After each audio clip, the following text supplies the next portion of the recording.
ځنه حلیل مده فرمایي چې خنزیر دا وخت حرام ده دا په هر باندې چې بری د تجاوز کیږي د هیڅ پروا نه لري کله چې انسان دغه د خپل سره عادت والی به بدل تم چې بری د تجاوزونه کیږي د بده بیت په شرط کې جوړه نه راشي ستایو حق دی د بل چا شرکت دا په کې نه منند د ویل شي غیرت د ویل شي ایمان مسله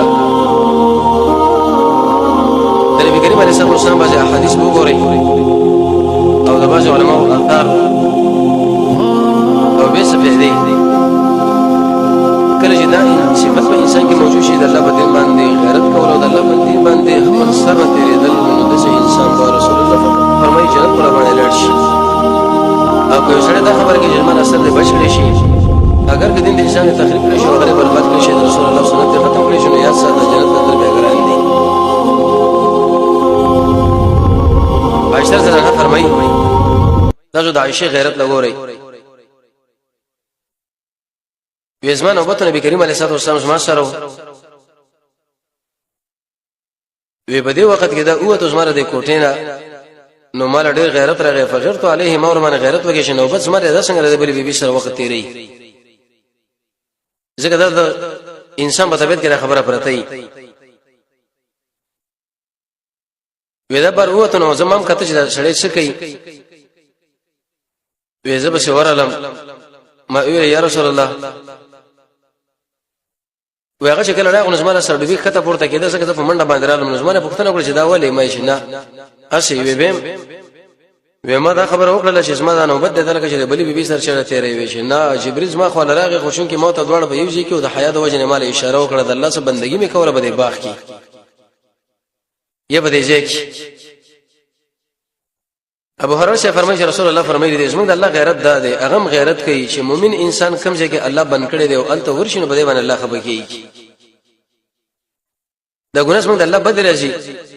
او دا مؤمن څنګه الله دوست نه کړل د سړي دوست بل شي چې ګرځي راګري شي په خبري کې تبان اغلب بوج رسیږي ګناه نه وړاندې کېږي ته جابر سے فرمایي چې رسول الله فرمایلی دي وې باځه بغیرتونه کې اخر چې زموږ د الله سره مینه ده او باځه اخر چې د الله سره ورانه ده اخر غیر چې د الله رب عزت سره مینه ده هغه جدا دی او اخر غیر چې رب العالمین سره ورانه ده هغه جدا معنا دا شو چې کله یو سړی تکبر کوي په دې باندې څنګه الله خبر کیږي غیرت کې راځي خو دغه انسان د دشمن په مقابل کې د خپل انداز کاره کې د تکبر دا به د شي چې رب العالمین به خوخ راځي او کله چې انسان په باطل کې د تکبر کاره کې دی باندې الله خبر کیږي ګوره د غیرت څنګه الله صفات هم راغی جابر بن عبد الله فرمای رسول الله فرمایلی دي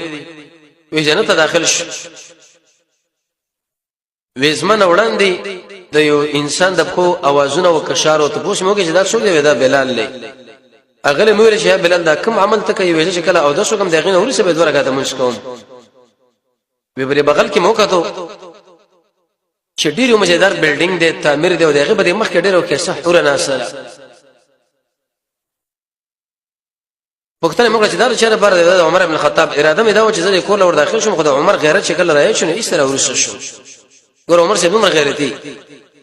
عمر رضی الله عنه ورته ویل به ابي او امي يا رسول الله عليك اغار زما مور ابن سره قربان اې الله رسول زو به تابانه غیرت کوم ته بس ما خو راځي دا ګور دومره کې سمجھدار شي بده چې په جنت کې ما رسول الله د عمر د غیرت لحاظ کړي او د کور لور داخل شوی دی د قشن غیرت پیدا کول بکار دی چې د شاکور له سره بغیر د اجازه نه ور داخل نشي د سره نه دغه اجازه نه بغیر ونوځي او یو په غیرت